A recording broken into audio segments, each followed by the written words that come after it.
Well, the Pentagon is going in circles, concerned it is spending too much on studies. It's paying for a new study to study its own studies. Keep up with me here. All on the taxpayer's dime. My next guest says this is ridiculous. Hadley Heath from the Independent Women's Forum joins me right now. Hadley, we should explain what is seriously going on here. Is the Defense Department wants to step back and have a study as to whether all these studies justify the amount of money we pour into all these studies. Exactly. Ironically, taxpayers have now funded a costly study from the government to determine that the government does too many, too costly studies. And unfortunately, we don't even know how much the study of the studies cost.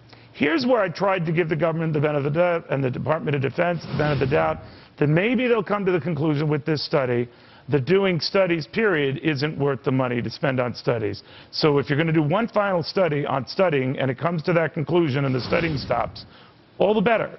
But I suspect not. Right, and this study of the studies wasn't even that beneficial. It was inconsistent in measuring manpower costs. It was inconsistent in documenting sources.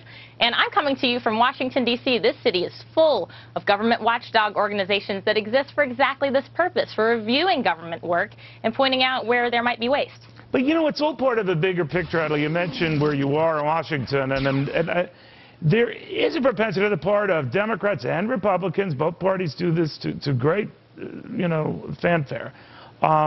Commissions, panels, independent groups.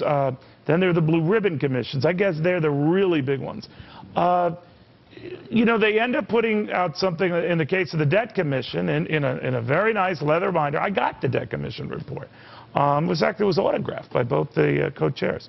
And it collects dust. Exactly. Well, it's like you said, if the result of this study of the Pentagon studies is to prove that, hey, sometimes government wastes money, sometimes they do things inefficiently, that's a pretty obvious conclusion. I think that's not news to anyone. But what's missing from Washington is the political willpower to act on a frustration like this and to really value the taxpayer's dollar instead of spending more money and hyping up the budget. You know, any government agency is motivated to overestimate its costs instead of look for savings. Because they're looking into next year's budget. Brilliantly put, Hadley. And I also think there's something else going on. It's a great way to punt on an issue. That if you say you have a commission looking into it, or a panel looking into it, or you know, a group representing the best of the private and public sector to look into it, it gives you time to hide your hiney. And that's the problem. We have a built-in defense mechanism to our offensive spending. Oh, exactly. And this is a great illustration of how the private sector is so different from the public sector. In the private sector, the more you can save on costs, that means the more people you can hire. That means the more opportunities you can provide, the more products you can put into the market. But cost savings in government are death to a government job, and a federal worker is certainly not going to recommend the death of his own job.